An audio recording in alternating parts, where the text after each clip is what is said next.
1051. Morning, everybody. It's DJ Envy, Angela Yee, Charlamagne the God. We are the Breakfast Club. We have a special guest from the West Coast. Finally. Yeah, finally. The homie Nipsey Hussle. What up?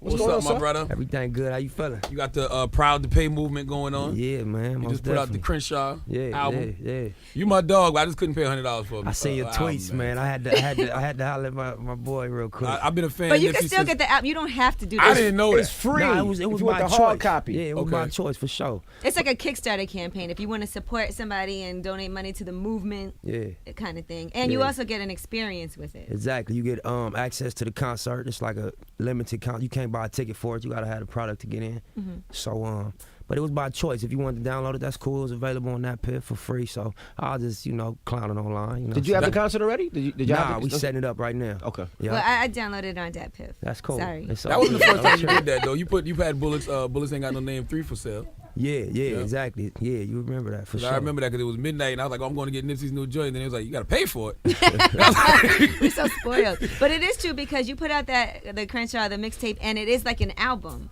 So sometimes it's difficult. You're putting out all this music with great guest features and producers and Ninth Wonder and Rick Ross is on it and Slim Thug and everybody. And it's like, damn, I got to give it away for free? Yeah. No, I mean, we get money off the other side of it, like touring. You already know that, merchandise and all that. So it was really just to get people talking. I want everybody to be like, why he charging $100 for the album? Right. What makes it, in his mind, worth $100? So that was what the idea was, but it sold out. So that was cool, too. That's right. And then Jay-Z went ahead and bought 100 copies. Yeah, shout out to Jay for that, for sure. So that means he gets to come in the concert free. If he want to. He could have done that without buying them, you know what I'm saying? But, he got 100 tickets if he need to, yeah. Have you hollered at him since he made that purchase? Nah, I didn't get to holler at Jay. Rock Nation reached out and, you know what I'm saying? Not on no deal type of stuff, but just, just was like, handle the business, shot the loot over and all that. They wired you the money, right? Yeah, exactly. Send it right to your account? Exactly. And then you shipped them the CDs? Yeah, the next day, for sure. What made Jay-Z do that, though? Was he he's a fan of yours, or what? I can't say, man. Honestly, I got a DM from B-Dot and Elliot Wilson that was just like, Ho said he saluted the thinking behind the $100 album and all that. So I was like, for sure, tell him good looking. And then Rock Nation reached out and was just like, one of his homeboys, Emery, was like, send some clothing. He wanted to buy some clothing. Salute to Emery, that's our guy. Yeah, for sure. So we shot him a box of that for free, too, because they spent 10 racks with us already. So you had to give him something free? Yeah, And I thought you said you had some Crenshaw stuff for... I did, but no matter of fact, I still do. KC, what's going on? We got shirts left, right? Throw it on Casey. Casey's like, no. Nah, we did. It was so much stuff that got added, but I ship y'all whatever. I talked to Envy on the Twitter and all that. No question. Where did you get the idea of charging $100 per CD? You needed a new chain? Nah, not just that, man. You know what I'm saying? Nah, I got a few mentors that just put me on books and literature and all that. Big Bob Francis, one of them. And so, he told me about this book called Contagious. Contagious, uh-huh. Yeah, so I got to the second chapter of that, and it was just talking about how this restaurant owner in Philly started selling Philly cheesesteaks for $100 out of his restaurant.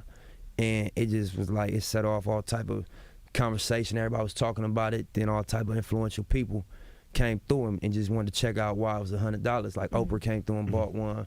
David Letterman bought one. He got all type of exposure and publicity, and then it became like a staple, and everybody started coming through supporting, buying a $100 cheesesteak. So I put the book down, and I was like, yeah, we about to do that with the album. Nobody did that with music, That only works if it's worth $100, though. Yeah, the music gotta live up to the price eventually when they get it, and I think that I was confident in the music. It's not the album, it was stuff that didn't make Victory Lap, which is my album, but I felt like we recorded all of that with the album in mind, so it wasn't like recorded as a mixtape, you know what I'm saying? Now it's like art. It's like investing in a piece of art or something like that. Yeah. I would assume. Yeah, it's the art don't really cost that much that they as it goes for the oil paint or whatever the texture or the material ain't worth no 20 million. It's the way it's interpreted. It's the way people, you know what I'm saying, the value they got for it in their mind. Now you were signed to Epic Records. Yeah. Now you're not on Epic anymore. Nuh-uh. Now are you gonna stay the independent route? Because we know that Ross was hollering at you one time. I'm sure Jay-Z didn't buy those CDs as for nothing. I mean, I'm sure it's going to be a holler game at one point. That's right. Are you going to stay independent or sign to a major? I got like a unique idea as far as my deal that I'm looking for, and so I'm not really gonna go negotiate. I'm gonna just present my terms, and if somebody feel like it's beneficial to what they doing and it makes sense, we'll partner up. Now what happened with Ross? Because I know he wanted to sign you. Yeah, no, Rose was like, man, he could make whatever deal happen that we needed. I'm like, I don't want no money. I need a partnership, you know. And so he fought tooth and nail inside the building and tried to push it through. But just the structure of the companies was like, they not really up for giving artists ownership and equity. They more like, you can stand next to dude, he hot. You know what I mean? We'll cut a check, but you can't own nothing. You know what I'm saying? So I really wasn't in it for that. And he said that you kept telling him he can't wear red around you. Nah, He like, He didn't say that. Shut up. There were a lot of other Rose artists made that tried to holler at you and sign you as well, not just Rick Ross. Yeah, we had a few combos. I wouldn't say a lot, but we a couple, you know, artists that have executive positions also reached out. And it wasn't, we just talked about it because they knew I was a free agent and we had something going on. How do you feel about signing to another artist, though? I mean, I think it worked for some people. I think me being in the game, having a major deal, being pushed to the extent I got pushed to already, being educated on the inside of the building, I don't think that that's the route I'm going to go. But it worked for others. I think we see success, like people that popped off doing that. Snoop was trying to sign you early on too, wasn't he? Or was it just more of a co-sign type thing? It was more like whatever. He like, man, if you need me, holler. You know, he wasn't necessarily like petitioning to sign me. He was just like, man, I know what this is. You know what I'm saying? It's familiar. I know what to do with it. Or like just if you need advice, whatever, hit me, you know? You move like Snoop, man. If Snoop was a gremlin and he got wet, you seem like you'd have popped off. Dude, though, man. Nah, that's the homie, man. You know, he from the same culture. He from the same element. So, you know, it ain't. It's like a New York dude. You a hustler in New York. You kind of might have the same mannerisms or like, you know what I mean, movement as another hustler from New York. Speaking of culture, what do you say to people who say you're a stereotypical West Coast rapper? Because I don't really understand that, because I think people see the new face of the West, the Kendricks and so on, and they look at you and they're like, oh, he's a stereotypical West Coast rapper. He wears Chucks, he does the lowrider thing, he gang bangs, but that's the culture. Yeah, I mean, it ain't like you might have to come to LA to like it ain't necessarily what is stereotypical, like, you know, represent the reality of what's going on. I would take that, you know what I'm saying? But if you listen to what I say in my music, you know, really listen to it, you'll understand the, you know, individuality. But it's real. I come from Crenshaw and Slauson. I come from 60th Street. You know what I'm saying? I was raised where the movies was inspired by. The rolling 60s. Yeah, you know, it wasn't vice versa. We ain't watched the movie and like that's what we gonna do. They came to the hood and asked could they film at our liquor store we used to ride our bikes to, and you know what I'm saying, asked could they put cameras up on our buildings where we hustled at and when we fought in the back of the buildings at. So, you know, it wasn't like life imitating art. It was just like they covered it, it got exposure. But that's really what, you know, goes on and what it is. What do you think about West Coast music now? Because I know one time the only way to basically get out on the West was Dre. Exactly. And now it seems like it's opened up a little bit. Yeah, I think everybody worked hard for it. I think everybody put their work in. A lot of people stayed down when it wasn't popular. Me being one of them, you know what I'm saying? I don't think that when I came in, the West was where it is now, but I was distinctly L.A. Well, you just had a bad name, Nipsey, man. You was the man that was always late for video shoots, not coming, not getting on the plane. Yeah. Now, I mean, I had a real situation I was coming out of, you know what I'm saying? Like, and again, like, you know, that ain't no excuse, but, you know, like I said, I wasn't doing it in a vacuum. I was doing it from the perspective. I was on the run when I got my deal. I just got out the county jail. You know what I'm saying? I had real issues in the streets. Not that any of that matter, but you know, sometimes that's the gravity that you fighting against. You know what I'm saying? When I was in LA, when I used to be in LA a few years ago, I used to be like, yeah, why Nipsey Hussle ain't popular? And they was like, because he's too hood. So he was too wrapped up in the hood. I mean, not by choice. You know what I'm saying? But like, I had gave up on rap music. I was cool on it. You know what I'm saying? Like, people came to me and was like, bro, do it. Like, John Shapiro was like, I got a situation for you. And I was like, he set up studio time. He chased me down, like, man, get in the studio, bro. Because I devoted myself to it at an early age. And like I talk about, I was in the streets. I had money, I had spots, and I sold all my jewelry, sold my cars, and bought studio equipment and devoted myself to it. And I made a lot of music. Majority of the stuff that was on Bullets Ain't Got No Names 1 and 2, I made before my deal. And we got hit, we got raided. They took all my equipment. My brother went to the pen. I caught a case. And I was just like, you know, I was devoting my energy to positivity. And I felt like, you know, to no avail. Still, we ran into the same roadblocks that I could have been in, you know, in a better position financially. I could have kept grinding and just might have still had the same outcome. So it kind of. They sell crack. I mean, crack, that's an old drug, you know. That's like from the 80s. It's so old school. Yeah, you know. Nah, but I was like, I'm cool on it, you know. And so the music I had done was it still existed. It was still out there. It was still on MySpace. John Shapiro heard it. He came to LA, met with me at the Beverly Center, and was like, man, I could make this happen. And I was skeptical of the industry. I was skeptical of industry people. I was like, yeah, all right, cool. And he was serious, and I didn't recognize how serious he was until he put a deal on the table, and it was a check. And I was like, you know, all right, let's do it. Yeah, and I remember he brought you right to me, and I mean, we had you all through the clubs in New York. No question, early on. Now, also, how do you feel about Kendrick Lamar as far as, you know, the control verse and him being the king? How do you feel about that verse? I heard the reaction, you know, from the culture, from the people. So whenever you move the people that much, you know what I'm saying, you gotta respect it. I know Kendrick, I'm a fan of him. I know he worked hard for his position. You know what I'm saying? I know he deserved everything he got.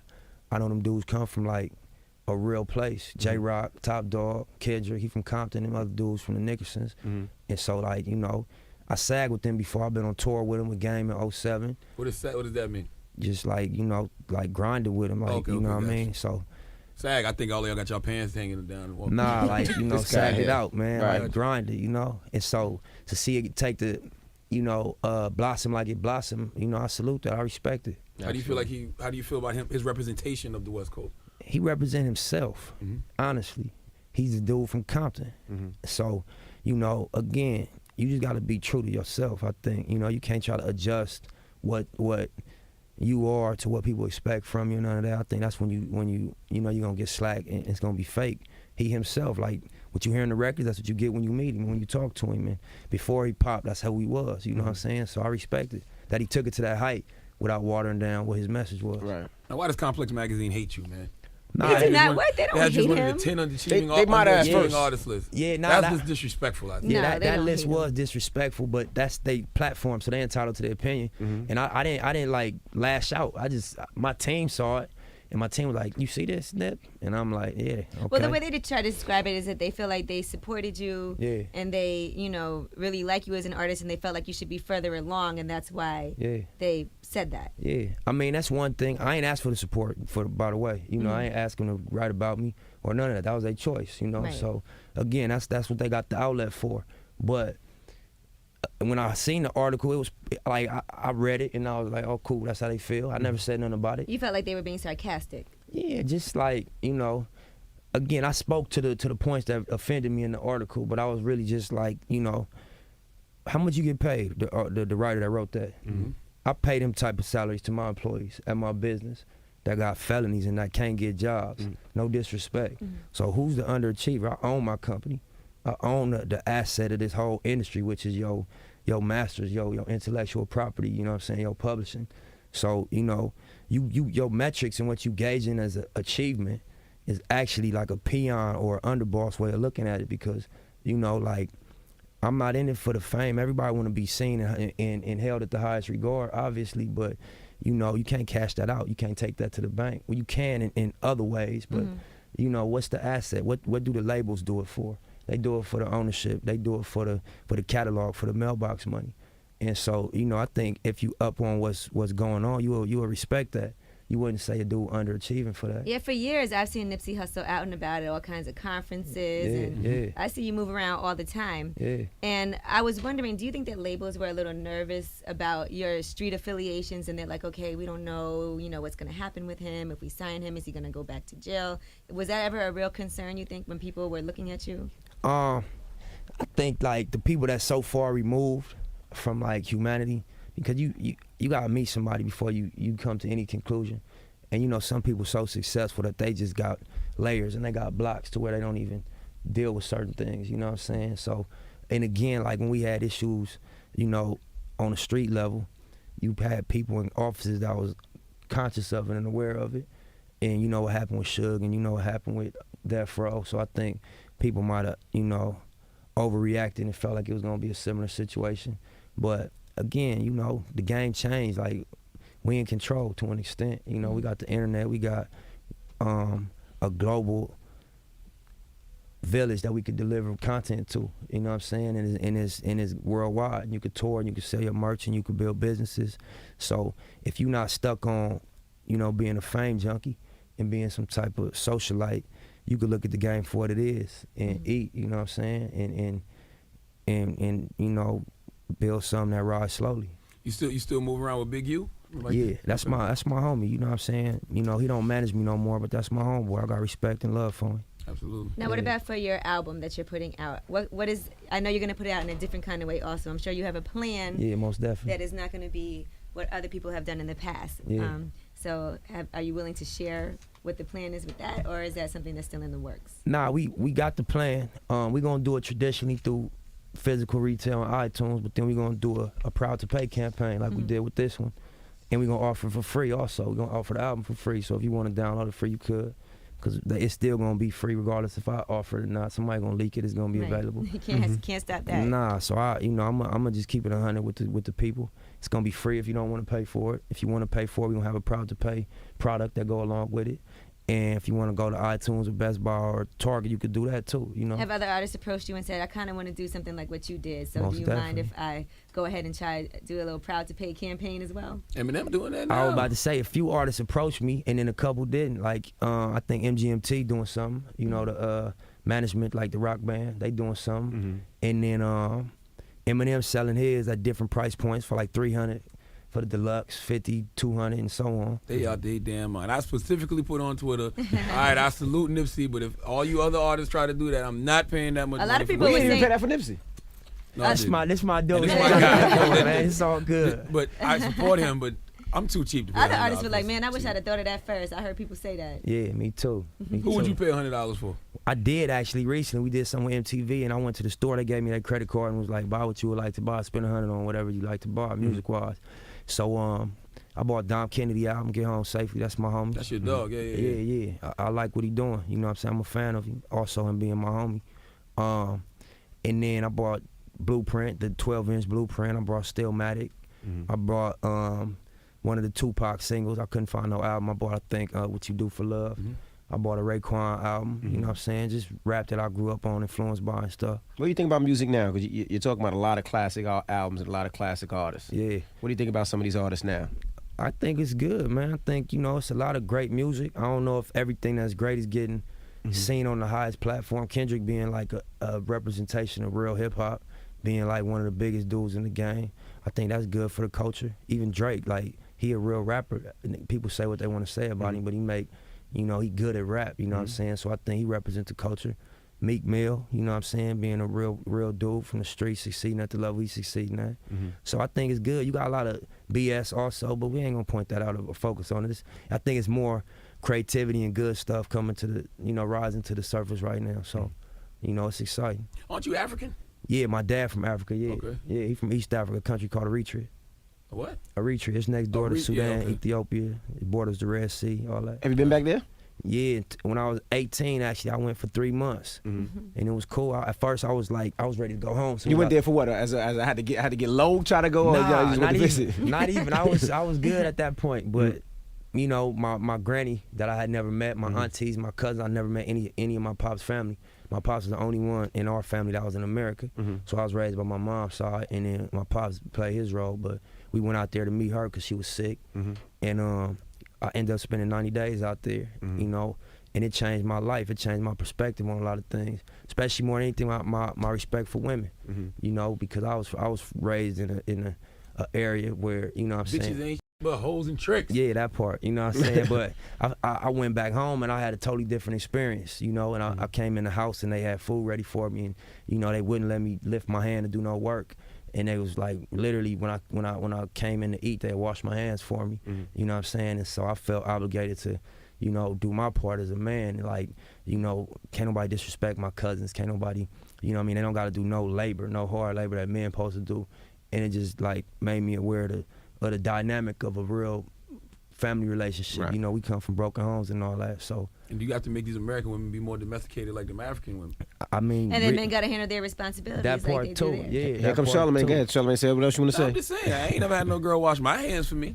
Nah, but That's if you all. go back, you will, and you'll be like, all right, well, I ain't got no problem. You know, if you need something, you got it, it's cool, or whatever. You, like she said, you'll understand your role a little better. Not you per se, but just, you know. I like tricking. I can That's what we see. talking about? Yeah. I don't mind a little. I don't mind. You know. Now last it week ain't he went tricking to if she DC Howard Homecoming. He put some money on girls' books. I retweeted a tweet he put. He like, I ain't buying no $100 album. And 2 lines later, he was like, you know, I just tipped $100. I'm drunk. You know what I'm saying? Y'all know me. Hold on Yeah, now. You know me. You know I had to be drunk. Charlamagne is so cheap. Yes, Charlamagne don't even pay his part, so that's cool though. No question. Now, why the Malcolm X chain? You know, a lot of rappers have their own face. Shout out to Ross or, you know, something else. Why Malcolm X? This was a gift. My brother gave me this. You know, he made this before we had any rap situations and all that. And he gave it to him. He went to the pen and he was just like, you know, you can have that. He was a jeweler? No, he bought it and got it. He designed it himself. Oh, but gotcha, you know, he brought the idea to the jeweler. They made the mold and then put it together. And my brother type like, so Malcolm X means nothing to you.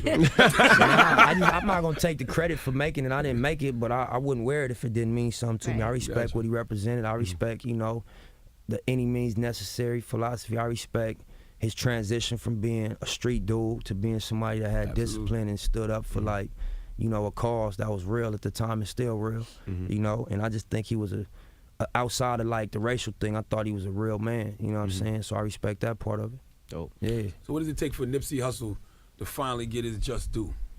I mean, we eating good, so, you know, fame and attention, you know, I think that, you know, we gonna continue to rise. I think that we gonna keep making moves and we gonna be good, but, you know, I ain't in the fame race, you know what I mean? Like, I'm more so concerned with owning my situation first and then making that as big as I can make it, you know? So if you look at like Birdman, even Jay, you look at like artists that in control, they had to go the long way, they had to take the stairs, you know what I'm saying? And you deal with turbulence and stuff, but, you know, I think I could do what I do with the best of them in the game. I just had to set my situation up the right way and build my foundation. Because a lot of artists are content just being artists, and right now you have to be multifaceted and be able to handle your business. Some people don't have their business correct. No question. You know? And that's what's important to me, because a lot of these dudes, you know, at the end of their career, it'd be hard for them, and they still famous. You can't cut the lights off. Your face known. And if you don't handle your business right, you walk through the mall, you're going to be disrespected. You know, your baby mama getting at you foul. It's bad for a lot of people that, you know, didn't handle their situation right, was getting drunk every day, partying and just feeling the moment.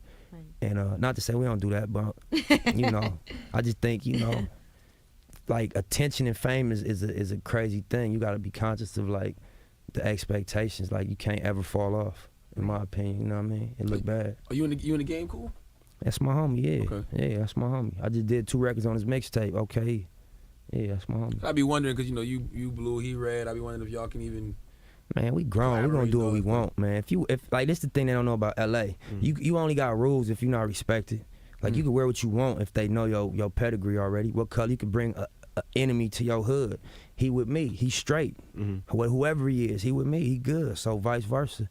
Unless you're not respected in your area, then, you know, people gonna prey on you and you gonna get treated how you get treated. But if they know your resume and you solid, then you can do what you want, as long as you ain't violating and overly, you know what I mean, disrespecting what's going on. But, you know, everybody in L.A., if you a Crip got a blood they cool with, they get money with, or another Crip that they hood beefing with that they cool with, they get money with, or else they living in a box, you know what I'm saying? They not really, they at like a level 1 level, you know what I mean, in the situation. You ever have to G-check any rappers? Because, you know, every rapper seems to have some type of affiliation, or claim to have some type of affiliation. Man, it's crazy. Nah, we ain't never had no problems with no rappers, honestly. You know, you might have to like straighten somebody out, you know. I ain't never had to put hands on nobody, no rappers, you know. But I'm saying, you see somebody throwing up a C or something, you're like, oh, you really Crip or whatever? I think they more so do it to try to like, Nip, what up? Like, you know what I'm saying? Yeah. All right, bro, cool. Some people don't understand how serious it is either. Right? Yeah. You know, you hear a lot of rappers cousin and blood in their records, but, you know, it's a difference between doing it, you know, on record and being from the lifestyle. And so we already know who the real ones is, you know what I'm saying? Well, we appreciate you joining us today. Nah, thank you. And you better come back up here, man. It took you too long to come up here, man. No, man. I needed a reason, though. We was working for a long time, so I think it makes sense now. That's the whole point. The more you come up here, we know you got a project out. That's what we want. No question. Thank y'all for having me. All right, it's The Breakfast Club. It's Nipsey Hussle. Yeah. Real people, real celebrities, real talk. Join The Breakfast Club. Blast off in your ear. Weekday morning, 6 to 10.